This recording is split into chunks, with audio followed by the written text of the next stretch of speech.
యువతకు ఉపాధి కల్పనే లక్ష్యంగా ఈ నెల 14న మెగా జాబ్ మేళా నిర్వహిస్తున్నట్లు గన్నవరం ఎమ్మెల్యే యార్లగడ్డ వెంకట్రావు తెలిపారు.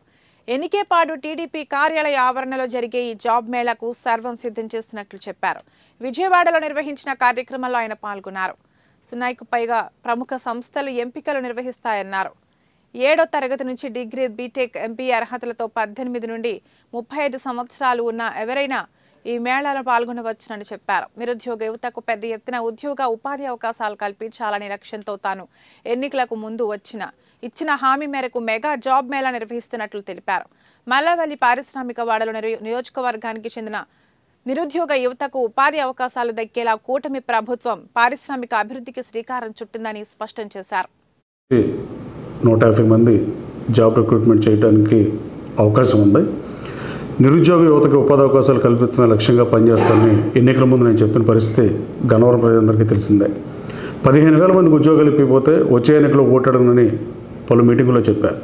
దానికి తగ్గట్టుగానే శాసనసభ్యుడైన మొదటి రోజు నుంచి యువతకు ఉపాధి అవకాశాల లక్ష్యంగా పనిచేస్తున్న అశోక్ లేలాండ్ కంపెనీ గత ప్రభుత్వంలో వెళ్ళిపోతే దాని ప్రతినిధులతో చర్చించి వెనక్కి తీసుకురావడం జరిగింది.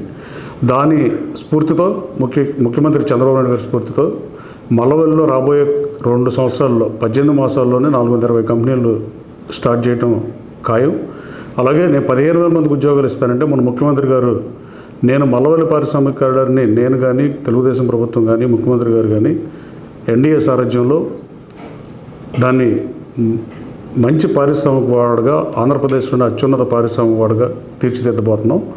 దాంట్లో 30,000 ఉద్యోగాలు వస్తాయని ముఖ్యమంత్రి గారే మొన్న శాసనసభలో విజన్ 2047 డాక్యుమెంట్లో గన్నవరం మల్లవల్లి పారిశ్రామిక కారిడార్ మీద నమ్మకంతో చెప్పిన పరిస్థితి. 16.5 లక్షలకే ఎకరం గత ప్రభుత్వం తెలుగుదేశం ప్రభుత్వం ఇచ్చినప్పుడు నాటి పాలకులు వైసీపీ ప్రభుత్వం అధికారులను 90 లక్షలు పెంచారు. దాన్ని మళ్ళీ 16.5 లక్షలకి ఇచ్చాం. 18 నెలలలోపు ఇండస్ట్రీలు స్టార్ట్ చేయకపోతే భూమిని వెనక్కి తీసుకుంటామని కూడా ముఖ్యమంత్రి గారు క్యాబినెట్లో పెట్టిన పరిస్థితి.